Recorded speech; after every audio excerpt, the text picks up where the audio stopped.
سلام دوستان. این چماق همه پرسی بدجوری نظام ولایت رو تو هچل انداخته. شیخ پری یه شلیکی کرد اما حواسش نبود که سیبل مقابلش کله پوک ولایته.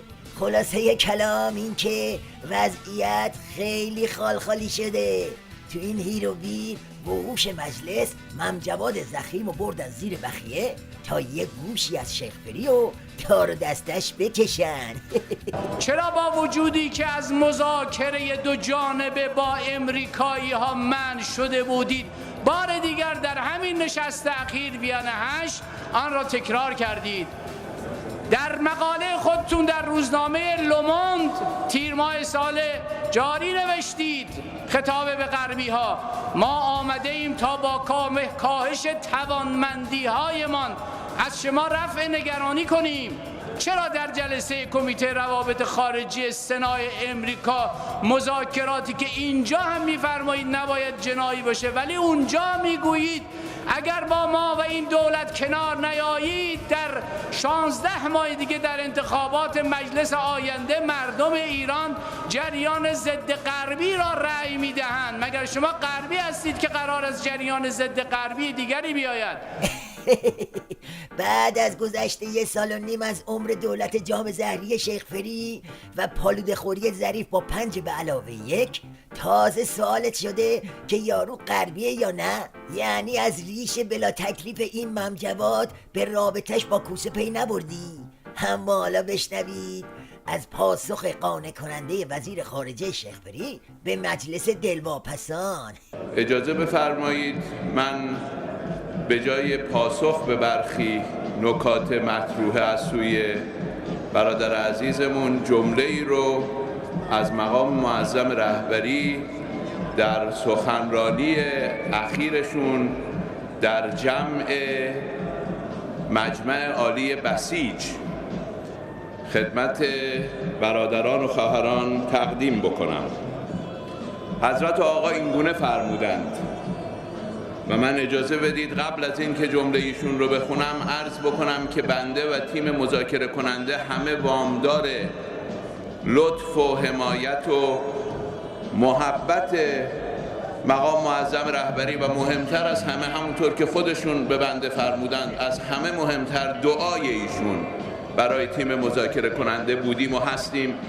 رهبر معظم انقلاب در جمع بسیجیان فرمودند و نقل قول میکنم هیئت مذاکره کننده ما حقاً و انصافاً پرتلاش و جدی هستند، ایستادگی میکنند، با منطق حرف میزنند، زیر بار حرف زور نمیروند، دارند کار میکنند.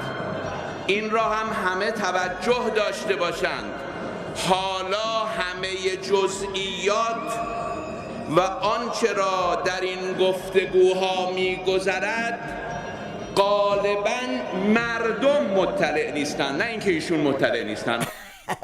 به این میگن پاسخ عمام پیچ وزیر به مجلس دلواپس.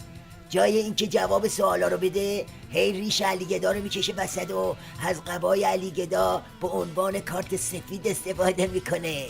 منظورش اینه که بابا خفه خون بگیرید، علیگدا خودش تیک و پیک داستانو میدونه.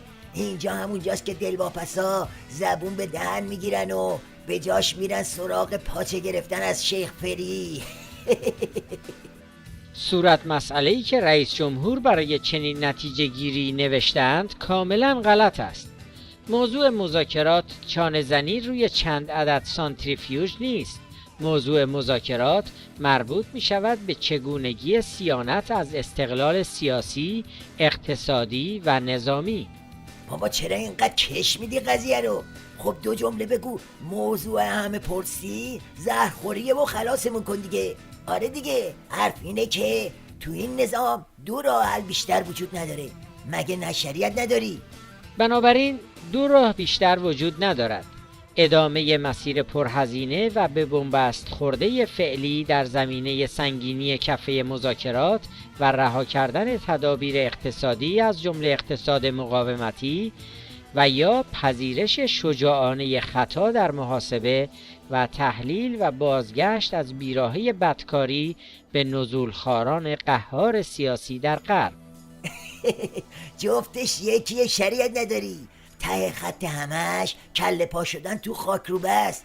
حالا که یه تصویری از داد و قال دلواپسا پیدا کردید، یه نگاهی هم به حال و روز جماعت کوسه بندازید. این شما و این شیخ علی خانی متخصص حرکت زیرابی.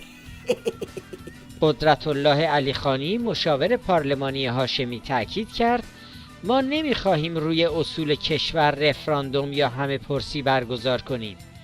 وی در پاسخ به این سوال که آیا می شود در خصوص مذاکرات هسته‌ای رفراندوم برگزار کرد گفت در رابطه با مذاکرات هسته‌ای نظر رهبری شرط است. چی؟ نظر علی گدا شرطه؟ پس چرا گفتید همه پرسی؟ میگفتید سید علی پرسی و خودتون رو خلاص میکردید دیگه. اینطور که پیداست شیخ پری واسه همه نوچه‌هاش کلاس فشرده بندبازی گذاشته تا یه جوری موج از سر بگذرونه.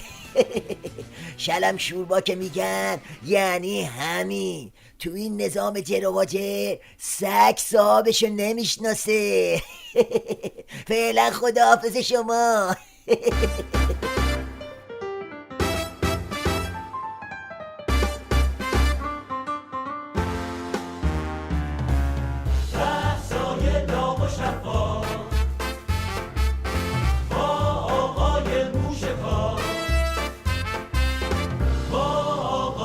موشکار